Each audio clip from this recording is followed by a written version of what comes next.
Hello friends, welcome to my channel Arukuk Gujarati.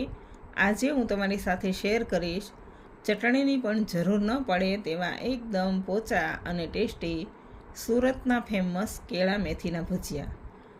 Friends, જો તમને મારી રેસિપીના વિડીયો જોવા ગમતા હોય તો વિડીયોને લાઇક અને વધુને વધુ શેર કરજો. ચેનલ પર નવા હોય તો અરુકુક ગુજરાતી ચેનલને સબસ્ક્રાઈબ કરજો. તો કેળા મેથીના ભજીયા બનાવવા માટે ખાંડણીમાં 1 મોટી ચમચી જેટલી વરિયાળી, 1 મોટી ચમચી જેટલા આખા ધાણા અને 1 નાની ચમચી જેટલા આખા મરી નાખી તેને અધકચરા વાટી લઈએ.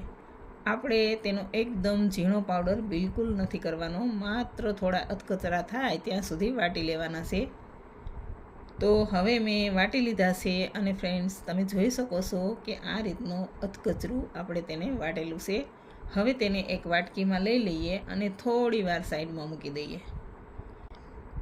હવે મિક્સરનો નાનો જાર લઈ લઈએ. તેમાં 6-7 મરચી અને 1 મોટા આદુના ટુકડાને છાલ કાઢી અને કટ કરી લીધો છે તેને એડ કરીશું. તમે મરચી તમારા ટેસ્ટ પ્રમાણે ઓછી વધુ કરી શકો છો. મરચીની જગ્યાએ તમારે મરચાં લેવા હોય તો પણ લઈ શકો છો. હવે તેને મિક્સર ચાલુ બંધ કરતાં ક્રશ કરી લઈએ.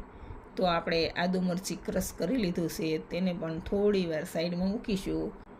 હવે મિક્સિંગ બાઉલ લઈ લઈએ. તેમાં ઝીણી કટ કરેલી મેથી એકદમ સરસ ધોઈ બધું જ પાણી નિતારી અને એડ કરીશું. હવે તેમાં 1.5 કપ લીલા ધાણા ઝીણા સમારી અને બરાબર ધોઈ બધું જ પાણી નિતારી એડ કરીશું. હવે આપણે ક્રશ કરેલા આદુ મરચી નાખીશું. હવે અધકચરા વાટેલા વરિયાળી ધાણા અને આખા મરી એડ કરીશું. હવે મીડિયમ સાઇઝના 2 બટેટાને બાફી મેશ કરી અને તેને પણ એડ કરીશું. હવે મેં 3 પાકેલા કેળા લીધા છે. તો આપણે આ રીતના એકદમ સરસ પાકેલા કેળા લઈ લેવાના. તેની છાલ કાઢી અને તેના પીસ કરી લઈએ. તો મેં કેળાની છાલ કાઢી તેના પીસ કરી લીધા છે. હવે મેસરથી તેને થોડા મેશ કરી લઈએ. તો આ રીતે કેળા પાકેલા છે એટલે એકદમ ફટાફટ મેશ થઈ જશે. કેળા એકદમ સરસ મેશ થઈ ગયા છે. તમારે કેળાને ઝીણા કટ કરીને એડ કરવા હોય તો પણ કરી શકાય, પણ આ રીતે મેશ કરીને એડ કરશો તો બેટરમાં એકદમ સરસ કેળા મિક્સ થઈ જશે અને ભજીયા એકદમ સરસ પોચા તૈયાર થશે. તો હવે મેશ કરેલા કેળાને પણ બાઉલમાં એડ કરીશું. હવે તેમાં 4 કપ ચણાનો લોટ એડ કરીશું. જો વધારે જરૂર લાગે તો પછી તેમાં વધુ લોટ એડ કરી શકાય. અત્યારે આપણે 4 કપ નાખી રહ્યા છીએ. હવે 1 નાની ચમચી જેટલી હિંગ અને સ્વાદ પ્રમાણે મીઠું નાખી બધું જ બરાબર મિક્સ કરી લઈએ.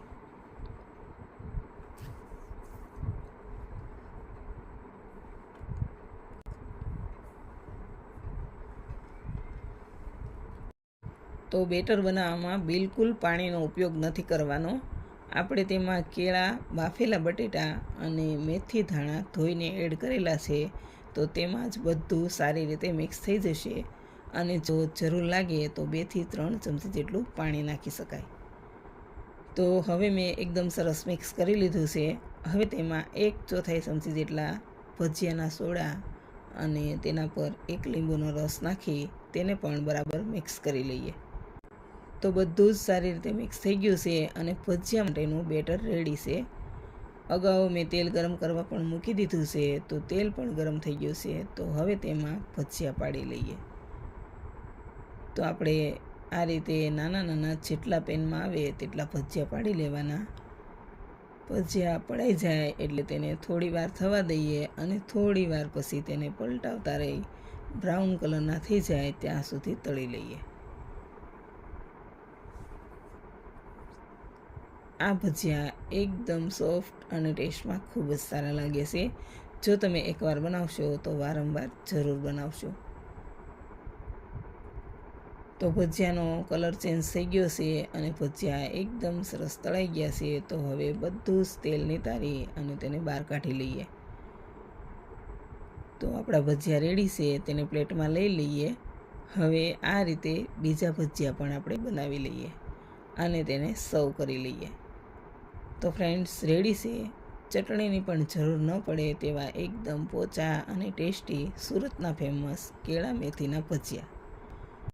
જો રેસીપી પસંદ આવે તો જરૂર ટ્રાય કરજો અને વિડીયો સારો લાગે તો લાઇક, શેર અને ચેનલને સબસ્ક્રાઈબ કરજો. Thank you for watching.